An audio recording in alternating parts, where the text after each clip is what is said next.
Hello everyone, আশা করি সবাই ভালো আছেন।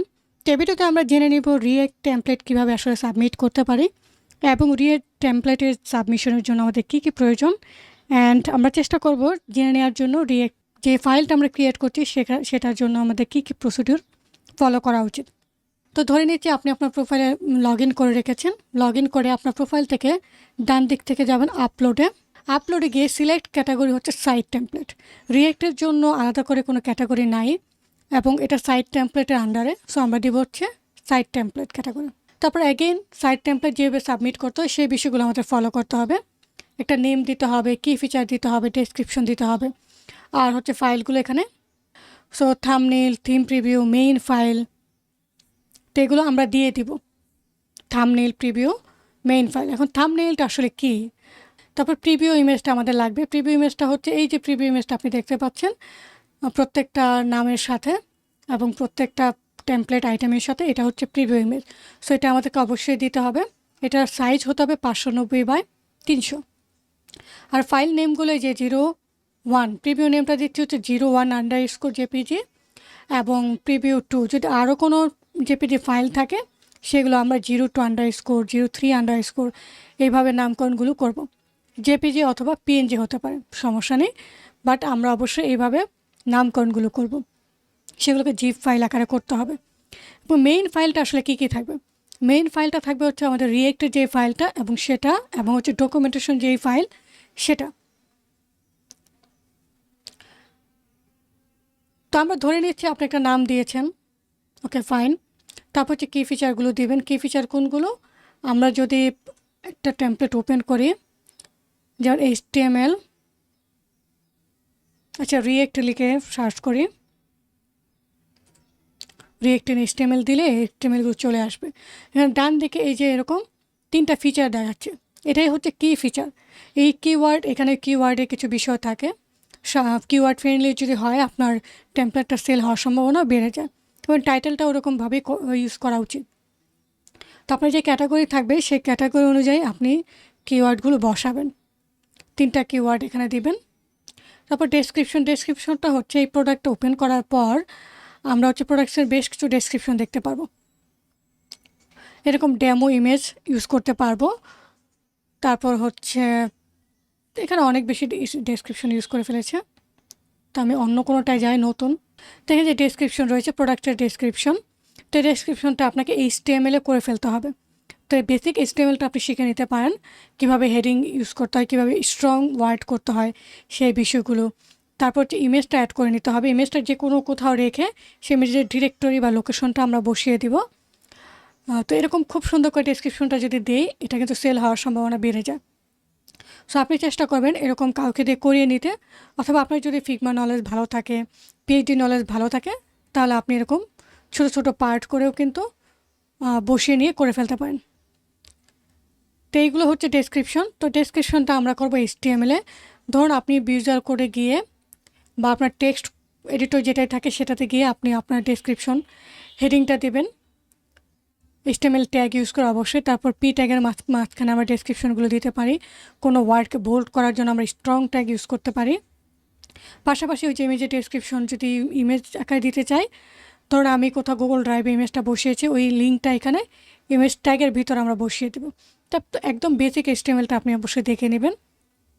আমার চ্যানেলেও পাবেন অথবা ইউটিউবে অনেক ভিডিও পাবেন যে বেসিক HTML দেখাচ্ছে কীভাবে আসলে করতে হয়। তারপর হচ্ছে ফিচার, আমি একটা হেডিং দিচ্ছি। তারপর হচ্ছে ফিচার লিস্ট আকারে দেখানোর জন্য এইভাবে লিস্ট আইটেম ইউজ করছি।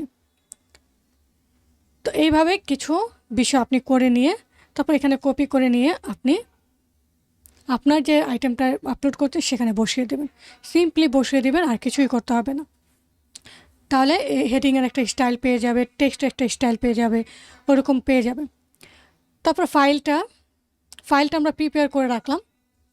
ধরে নিচ্ছি আপনি ফাইলটা প্রিপেয়ার করেছেন অলরেডি। তা আমাদের 3টা ফাইল লাগবে, আমি এখানে নিয়ে নিচ্ছি। একটা থাম্বনেইল লাগবে, অন্য একটা থাম্বনেইল আমি ব্যবহার করছি, বাট আপনি আপনার থিমের যেরকম থাম্বনেইল 80x80 উইথ হাইট বসিয়ে একটা থাম্বনেইল করে ফেলবেন। তো ওইটাকে আপনি নেবেন। তারপর প্রিভিউটা আমি যদি এক্সট্রাক্ট করি আপনাদের দেখানোর জন্য, প্রিভিউতে কী কী আছে। প্রিভিউতে হচ্ছে যে এই প্রিভিউ, মেইন প্রিভিউ যেটা আমরা সেটা 01_preview এটা পিএনজিতে করা। তো আপনার সাইজটা আপনি দেখে নেবেন, ইমেজের সাইজ 590x300। তারপর হচ্ছে আপনার যে আরও কোনো স্ক্রিনশট থাকে এইভাবে নামকরণগুলো করে ফেলবেন। তো এইভাবে প্রিভিউটা করে ফেলবেন এবং সেটাকে জিপ আকারে নিয়ে ফেলবেন। আর মেইন ফাইলে আমরা রাখবো হচ্ছে যে থিমটা, সেটা হচ্ছে মেইন ফাইল। ধর এটা হচ্ছে রিয়েক্টের যে মেইন ফাইলটা সেটা, আর পাশাপাশি হচ্ছে ডকুমেন্টেশন সেই ফাইলটা। এই দুটাকে একসাথে করে আমি হচ্ছে কম্প্রেস করে ফেলবো। তো কম্প্রেস করে অবশ্যই একটা নাম দিব। তো নামটা আমি দিচ্ছি, আপনার থিমের নাম দিবেন অবশ্যই।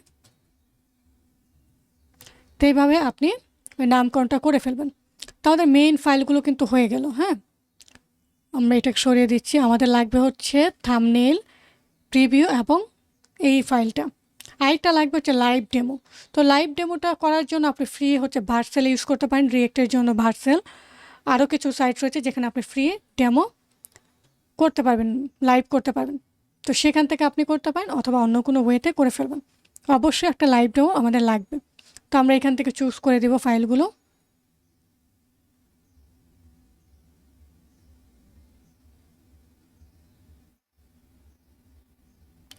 তো আমি এখানে যাচ্ছি, এখান থেকে প্রিভিউ, তারপরে জিপ সিলেক্ট করে একসাথে আমি করে ফেলতে পারবো।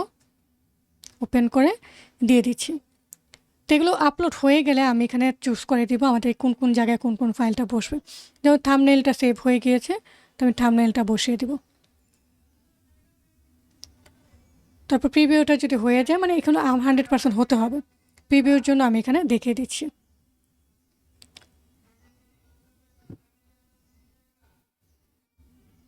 এই ভিডিওটা একটু বড় হয়ে যাবে, তারপর আপনারা দেখার চেষ্টা করবেন শেষ অবধি। আমরা ডকুমেন্টেশন কীভাবে অ্যাড করতে হয় সেটাও জেনে নেব। থিম, প্রিভিউ এবং হচ্ছে মেইন ফাইল।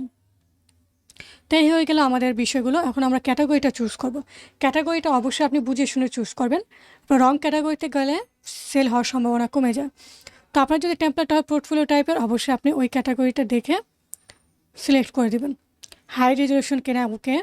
কম্প্যাটেবল ব্রাউজার, কোন কোন ব্রাউজার সাপোর্ট করে সেগুলো আপনি শিফট চেপে সিলেক্ট করে নেবেন যদি অনেকগুলো হয়। কম্প্যাটেবল উইথ, এটা কোন প্ল্যাটফর্মের সাথে কম্প্যাটেবল। তো এটা আমাদেরটা কম্প্যাটেবল কি বুটস্ট্র্যাপ 5 দিয়ে আমরা করছি।